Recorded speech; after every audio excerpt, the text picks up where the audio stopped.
নিজের বাবার সামনে একটা প্রমিস করছিস যে গেও চাচার কাছে ফিরে যাবি, এই সোমনাথ চ্যাটার্জিকে হুমকি দিচ্ছিস। ঠিক আছে বনি, ঠিক আছে, এই সোমনাথ চ্যাটার্জি তোর এই চ্যালেঞ্জটা অ্যাকসেপ্ট করে আর দেখতে চাই কিভাবে তুই এই গেও চাচার কাছে যাস। And it's a challenge!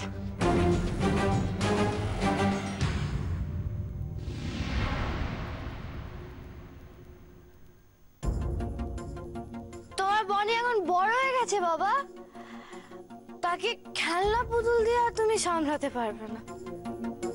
Latest dresses, phone, stuffs এসব দিয়ে তাকে আর ভোলাতে পারবে না। বনি, বনি, স্টপ দিস ড্রামা। নিজের ঘরে যাও, যাও। ড্রামা আমি করছি, ড্রামা তো তোমরা করছো। তোমরা এরা না হয় ছোট থেকে আমাকে মানুষ করে, তাই এরা বোঝে না যে আমি সত্যি করে কাঁদছি না ড্রামা করছি। কিন্তু তুমি তুমি তো আমার নিজের বাবা, তুমি এই সত্যিকারের চোখের জলটা চিনতে পারো না। আমার এই সত্যিকারের কান্নাটাকে তুমি ড্রামা বলছো, ড্রামা। আবার তুমি বড় মুখ করে দাবি করছো যে তুমি আমার ভালো চাও, এই তার নমুনা। তুমি তো আমাকে ভালো করে বোঝোই না, তুমি আমার কি ভালো চাইবে। বনি,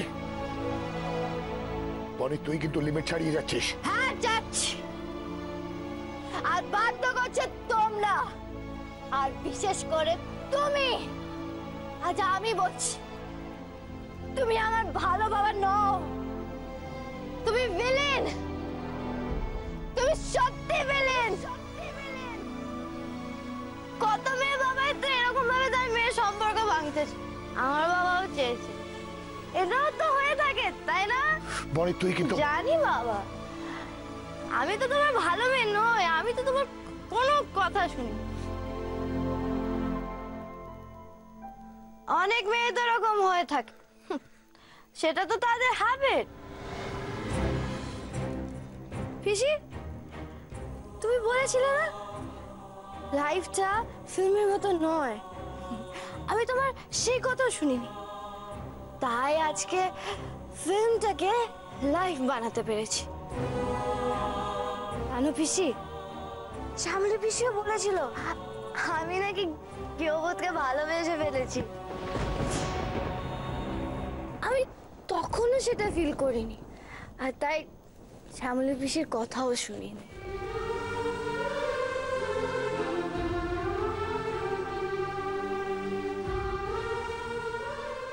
এবার থেকে আমি কথা শুনবো, ঠিক কথা শুনবো, শুধু মনের কথাই শুনবো, আমার মনের কথা। তোমরা যারা যারা আমার লাইফে ভিলেন হয়ে আছো, তোমাদের সবাইকে আমি গুলি করে উড়িয়ে দেব। ঠিসকাও ঠিসকাও ঠিসকাও।